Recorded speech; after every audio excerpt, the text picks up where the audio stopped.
Estrategias organizativas del aula para atender a la diversidad. 1. Organización del grupo clase, clave fundamental para educar en la diversidad.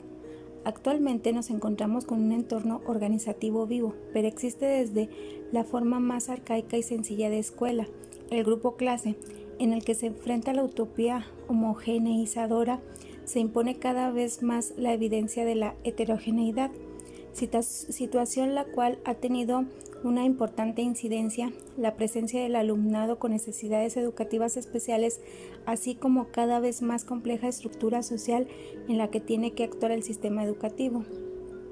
Un grupo aula en el que la interacción y la participación del alumnado en el proceso de aprendizaje debe ser un fundamento básico de la actividad educativa desarrollada en él, y para que las ideas de interacción, cooperación, flexibilidad e innovación organizativa deban ser principios guías de una tarea docente dirigida a un contexto del aula ineludible diverso. A la hora de organizar el proceso de enseñanza-aprendizaje en el grupo clase, debe tomarse la perspectiva necesaria para acercar de cuáles son los principios que deben guiar esa organización. Respecto a ello, pueden ser tres los referentes organizativos del aula, que a modo de grandes principios de procedimiento guíen el proceso de enseñanza-aprendizaje.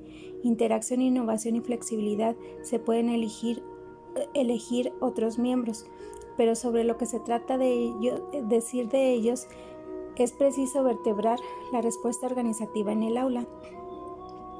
Los criterios organizativos favorecedores de una respuesta educativa a la diversidad se reflejan en este esquema, que viene principios y criterios, luego centro y aula. Dentro del centro se encuentra la flexibilidad de los agrupamientos, trabajo en equipo, coordinación docente, y en el aula es la interacción, la flexibilidad y la innovación. El problema de los grandes principios es que es tan fácil enumerarlos, enunciarlos, como no cumplirlos o no interpretarlos de forma activa en la realidad de la tarea de enseñanza, y eso conlleva como consecuencia directa que nos encontremos frecuentemente con profesionales que ponen en práctica procedimientos escasamente interactivos, innovadores o flexibles. A partir de la interacción, desarrollar un proceso de enseñanza-aprendizaje interactivo es algo que debe envolver cualquier actividad del aula, tanto de llamadas individuales, que no deben ser sinónimo de incomunicadas, como de los grupales, en donde además de la interacción básica se ponen en juego otros valores y capacidades de vida grupal.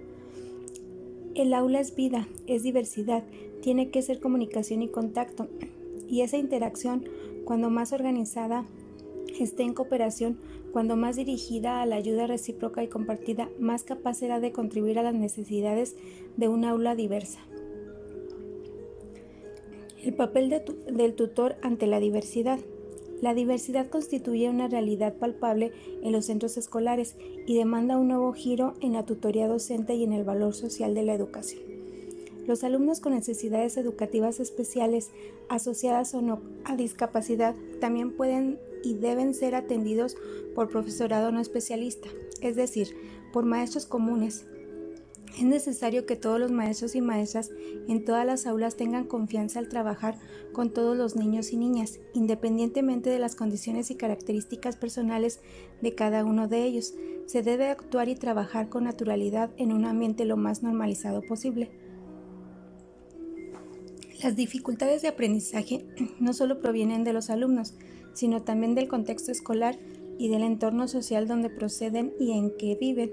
El planteamiento de atención a las diferencias no se centra en las características individuales, sino en la interacción de estas con las condiciones de enseñanza-aprendizaje que proporciona la escuela, estructurales, organizativas, metodológicas, curriculares, y con los condicionamientos de origen familiar, cultural, que afectan a los sujetos. La perspectiva del docente tiene un carácter global, ideológico y ético que supera lo puramente didáctico. No solo cuenta con lo que se hace en la escala del aula o centro, los elementos que provocan respecto a la diversidad o discriminación y segregación también están en el sistema social del que forma parte el escolar. Por ello, el maestro ha de sentirse comprometido con la construcción de una sociedad más justa, equitativa y solidaria, y ser consecuente en este compromiso dentro y fuera de la escuela, actuando conforme a él. Lo que se encuentra el maestro a los centros educativos es una realidad muy variada en situaciones, aspectos e intensidades de práctica más o menos inclusivas, con momentos de progreso y determinadas situaciones de involucración, de involución que dependen de muchas circunstancias contextuales. Es aventurado generalizar cuando hemos observado que la propia integración no es una práctica generalizada y muchos no tienen experiencia al respecto, pero se puede decir que si existe un elemento común, que la sensación del tutor ante la atención a las necesidades educativas especiales y a la diversidad en general es de especial preocupación. La tarea del tutor es determinante y merece tomársela en serio. Es la más importante para la integración y la atención de todos los niños en su diversidad y su idiosincrasia. Nadie en el centro la puede sustituir, nadie puede hacer inclusión, ni que la escuela sea para todos sin distinción, si no es el tutor. En la escuela de hoy, con la organización actual, donde la clase ordinaria aparece como el grupo natural de institución con fronteras estables y duraderas, ser incluido o excluido se entiende principalmente con referencia a esta clase y la llave la tiene el tutor. 3 formas de atención a la diversidad. Para atender a la diversidad del alumnado debemos partir de los principios de normalización, sectorización e individualización que propone el Ministerio de Educación y Ciencia, los cuales forman base desde la que se forman las medidas de atención a la diversidad del alumnado con necesidades educativas especiales, y esas medidas pueden ir enfocadas a la adaptación de los elementos que forman parte del currículo, entre otras cosas. Algunos ejemplos pueden ser los siguientes: estrategias organizativas, accesibilidad a materiales y espacios físicos, dotación de aulas de apoyo a la integración, organización del sistema de esfuerzo, organización de profesionales especializados, espacios adaptados, flexibles y abiertos a posibles cambios, flexibilidad de horarios, libre optatividad en secundaria, agrupamientos que fortalezcan la atención a la diversidad, tales como agrupamientos flexibles, apoyos en grupos ordinarios, entre otros, estructuración por rincones. Estrategias didácticas, objetivos y criterios de evaluación, adecuar, reformular, matizando o introduciendo modificaciones para que puedan estar al alcance de sus posibilidades, priorizar, dar mayor importancia a determinados aprendizajes, en este caso teniendo en cuenta aquellos objetivos que van a favorecer al alumnado en concreto según las necesidades educativas especiales. Cambiar la temporización, modificar el tiempo para que el alumno-alumna alcance los aprendizajes propuestos. Introducir aquellos que no tengan adquiridos, así como los referidos a su deficiencia. En el último extremo, eliminar aquellos que se escapen a las posibilidades del alumno. Contenidos: diferenciación, mínimos complementarios libres, organización, selección, secuenciación, reducciones, etc.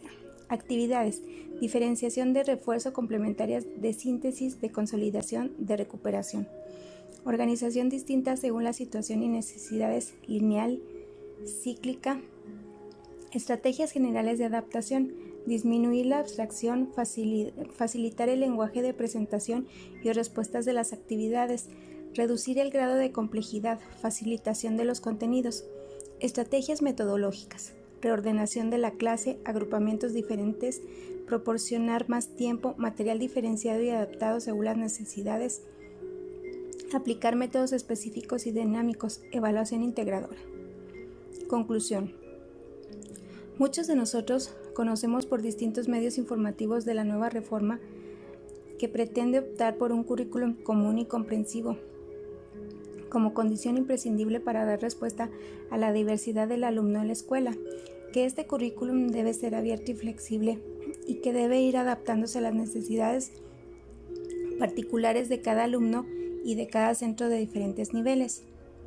Aunque todos sabemos que todo ello después no suele llevarse a cabo por completo, lo que deberíamos tener en cuenta es que el currículum debe ser un currículum básicamente comprensivo, en el que todos participen en los aspectos de la forma común y estos tengan un peso específico considerable. Y por otro lado, debemos tener presentes que la escuela debe contribuir a compensar los desequilibrios sociales garantizando una oferta cultural básica y común a todos los alumnos. Sin embargo, no debemos confundir esta comprensión y transformarla en el objeto de discriminación si atendemos demasiado a las dificultades que se pretenden corregir, ya que la diversidad ha de ser un complemento de comprensividad. La atención a la diversidad del alumnado constituye un mecanismo de ajuste de la oferta pedagógica a las capacidades, intereses y necesidades del alumnado, y en este sentido actúa como elemento corrector de posibles desigualdades en condiciones de acceso al producto cultural básico. Por otro lado, las características del alumnado que presenta necesidades educativas especiales requieren, en un periodo de su escolarización o a lo largo de toda ella, determinados apoyos y actuaciones específicas de profesionales, familiares, compañeros de clase por padecer discapacidad física, psíquica o sensorial, o por estar en situaciones sociales o culturales desfavorecidas o con necesidades educativas especiales. Por ello, todos debemos ser conscientes de ello y estar dispuestos a prestar la ayuda necesaria en cada caso. A la vez que hemos de concientizar también a familiares y compañeros de clase para que se pueda dar un proceso e interrelaciones entre iguales. Todo ello tendrá como resultado una mejora de rendimiento, aprendizaje y motivación del alumnado con necesidades educativas especiales y un gran enriquecimiento por parte de los compañeros, amigos y familiares. Con el término necesidades educativas especiales creemos el abandono de una escuela especial y asumimos la noción de una escuela y currículum común para todos, en los que tomemos como pilares básicos la comprensividad y la diversidad, entendidos como un tronco común de los aprendizajes y experiencias, pero ajustando las ayudas pedagógicas en función de las necesidades individuales.